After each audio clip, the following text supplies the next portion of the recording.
Detective Pierce reporting. After years of traversing city alleys, frozen tundras, jungle ruins, and cursed cruise liners, I thought I'd seen the worst humanity, or something beyond it, had to offer. I was wrong. This time, it began with a letter. I received it in a plain envelope, slid under the door of my temporary apartment in Glasgow. No return address. Just 3 words in barely legible ink. Help, Grey Hollow. Inside was a photo, blurry, sepia-toned, of an old stone cottage surrounded by fog. A single figure stood in front, barely visible, head bowed. Scribbled on the back. They don't die. They don't leave.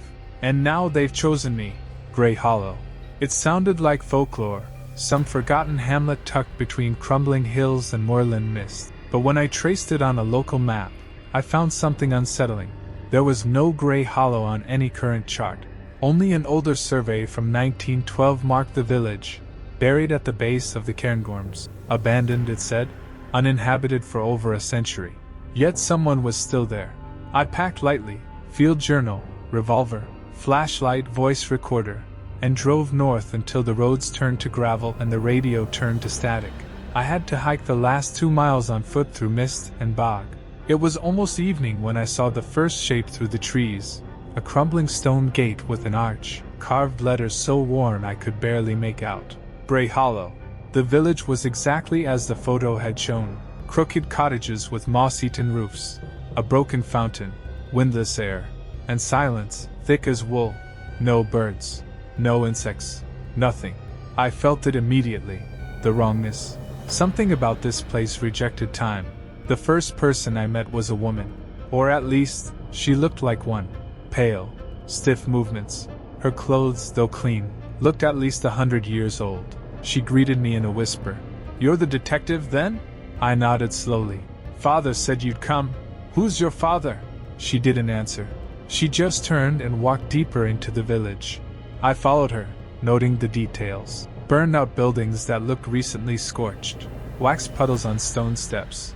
Animal bones in neat circles. Every house had its windows sealed from the inside. We reached a stone chapel. Cracked glass, bell missing. Inside, I found more villagers, 5 of them, kneeling. Eyes closed, humming in sync.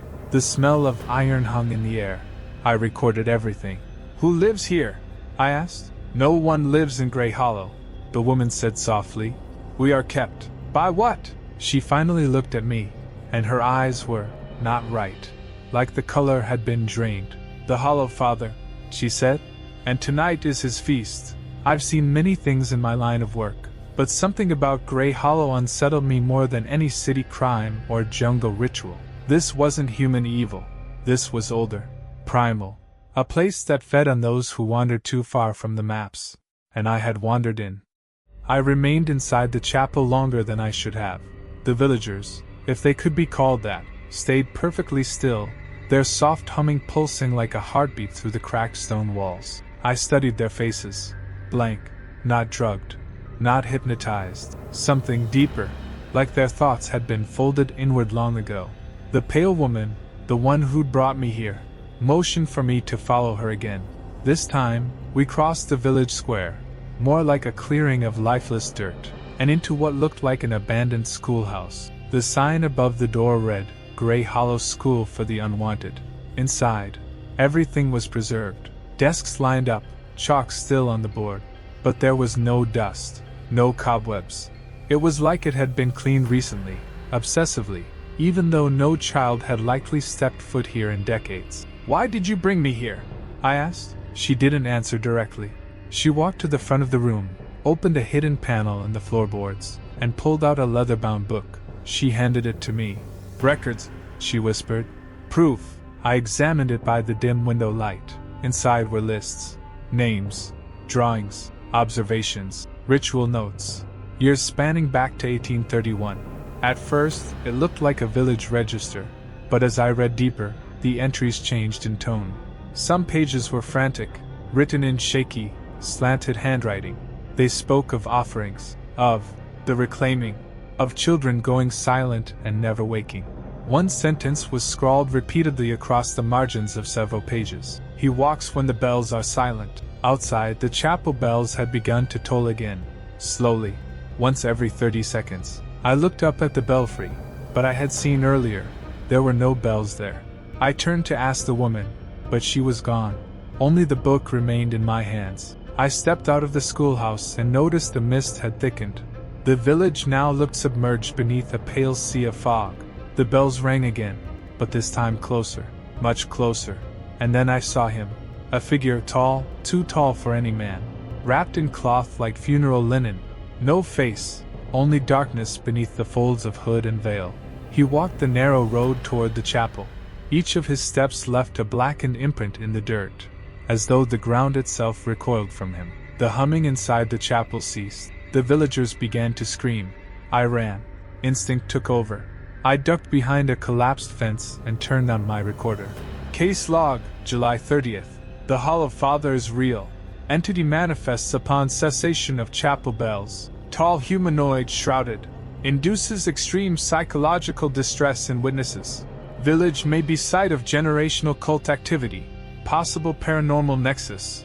Or worse. I stopped recording when I heard the crunch of footsteps. Not from the path, from behind me. A child stood there, dirty. No more than 7 or 8 years old. His eyes were milky, and when he opened his mouth to speak, I saw his tongue was missing.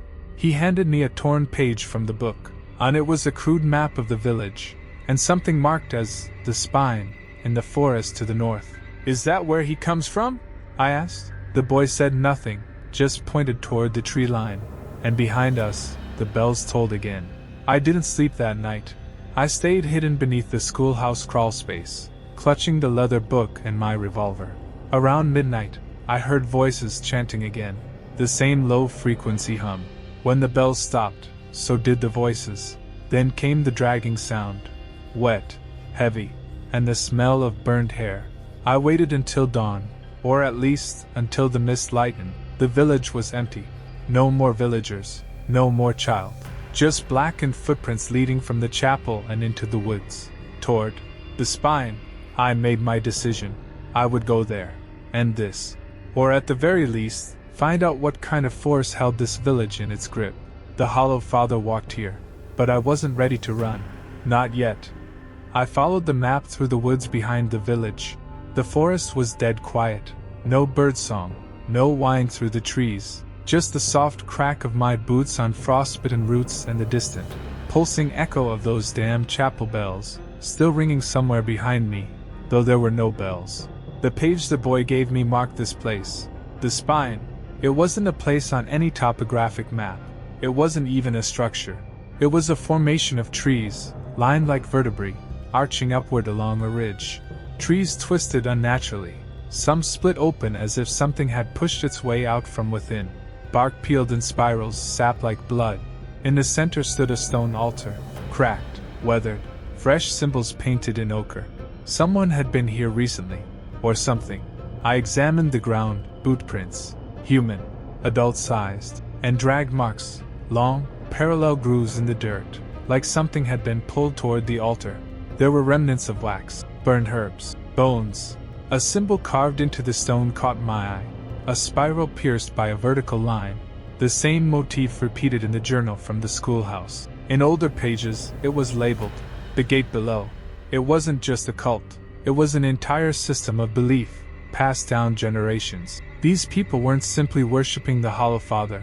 They were feeding him. Suddenly, the air changed. It dropped in temperature, and I heard a voice. But not out loud. It was inside.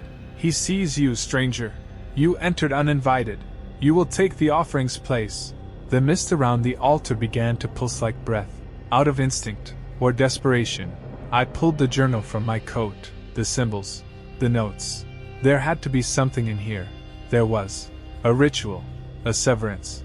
It wasn't for summoning. It was for banishing. It required only one thing, a living witness, and the record of the Hollow Father's deeds. I had both. I stepped onto the altar.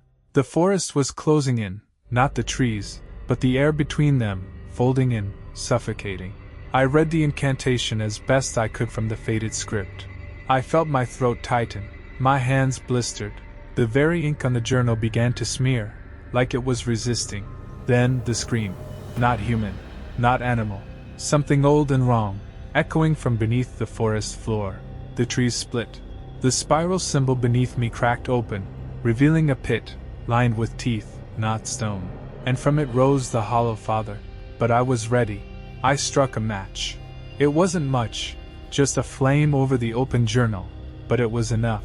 The pages burned fast, too fast. As the book disintegrated, the pit began to close.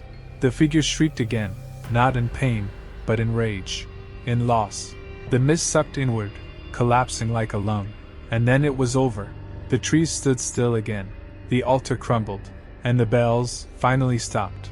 I staggered back into Grey Hollow sometime after sunrise. The village was silent, empty, not a soul in sight, just old houses, dead gardens, and a wind that carried no sound. But I knew better than to think it was truly over. Entities like that don't die. They withdraw. They wait. And someone, someday, will feed it again. But not today, not while I'm breathing.